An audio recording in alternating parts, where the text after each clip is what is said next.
Arguing is actually good for your relationship. It signifies that you and your partner feel safe enough to express how you're really feeling and talk about things when you have differing opinions or viewpoints.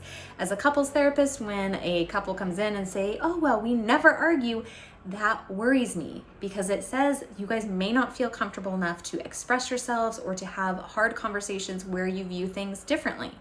The caveat being, it matters how you argue and almost more importantly, how you repair from those arguments. So let's talk about how to have better arguments so you can have more connection rather than disconnection when you argue.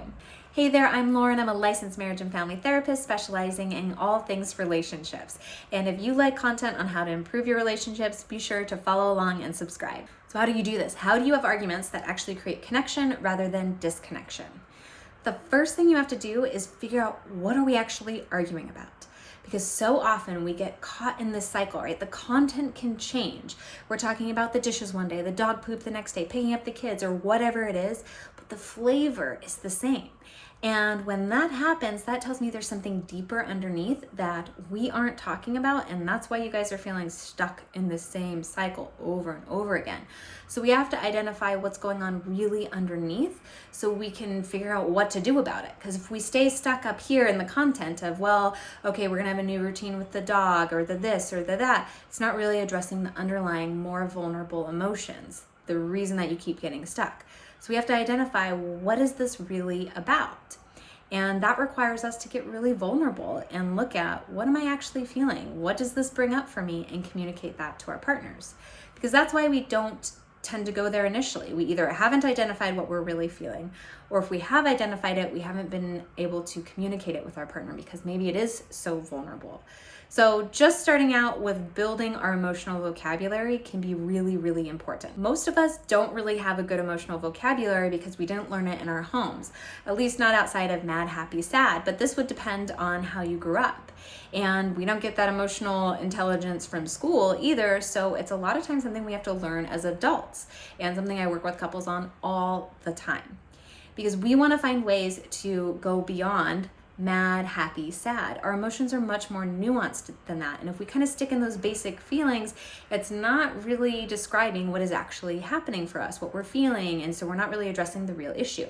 So we have to go deeper underneath and really understand what the more vulnerable emotions are. It's also important to hold yourself accountable for discussing feelings and not thoughts. A lot of times we conflate the two.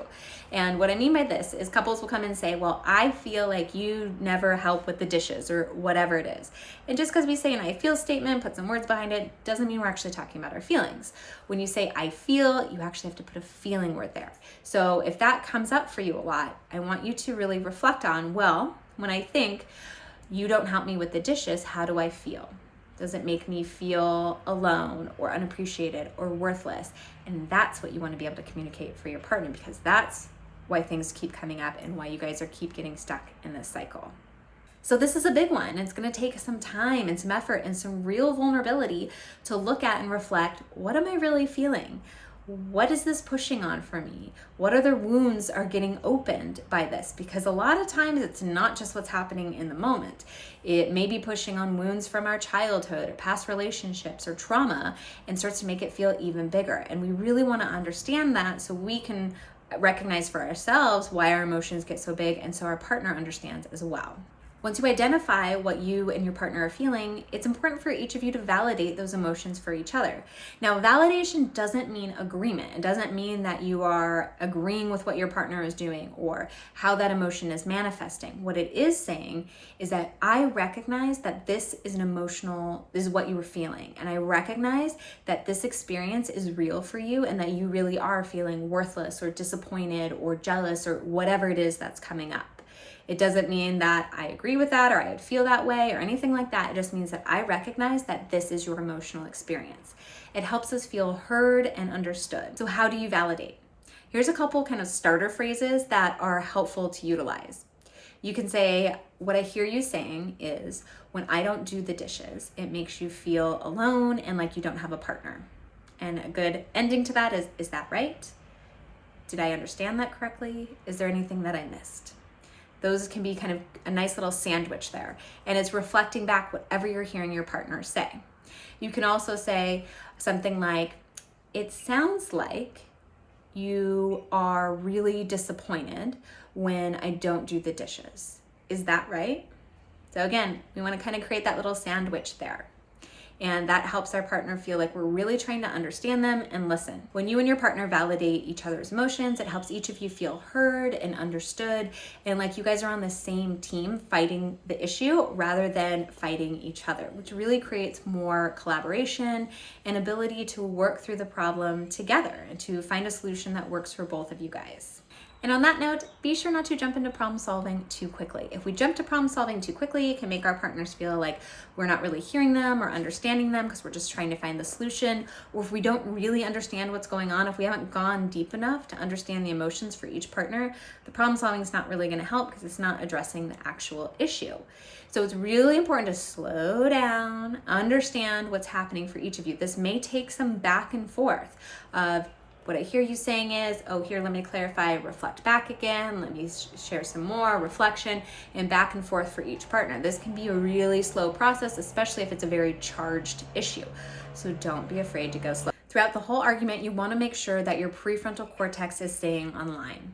So the prefrontal cortex is that part of our brain that's responsible for higher functioning thinking, logical reasoning, personality. And when our brain perceives a threat of disconnect from our attachment figure, our romantic partner, our brain goes, oh crap, I'm in danger and I need to save myself. So it shuts off the blood to the prefrontal cortex, sends it all to the amygdala, that fight, flight, or freeze response. And we go into individual preservation. That's when the defenses come up and we start to say things we don't mean or do things. And that's where it just goes off the rails because that triggers our partner in their amygdala going off, and it just can really take off from there. So we want to be able to stay as present as possible and stay in the moment. To help keep you online, it's really important to be self-aware of your own triggers and to be able to recognize when you are triggered. And this is a process of learning this if you don't already know this about yourself. What can be really helpful is in the beginning in looking in reflection of a time when you did get triggered and start to recognize where you felt it in your body, what it was that triggered you, and knowing that whole process, because the more you're able to start to recognize that in a cool moment, the better you'll start to be able to recognize it in a heated moment when you actually are triggered. So like maybe for you, your first kind of sign you're getting triggered is your heart starts racing, your stomach drops. So when you get that cue, you can start to cut it off early so you don't get too far into that amygdala fight or fight space. All right, that is plenty to get you started on improving arguments in your relationships, but I know there's so much more that we could talk about and go in depth on this particular topic. So if you want to learn more about this or want me to do a series, let me know in the comments below. And if you like content on improving all relationships in your life, not just romantic ones, be sure to follow along and subscribe for more.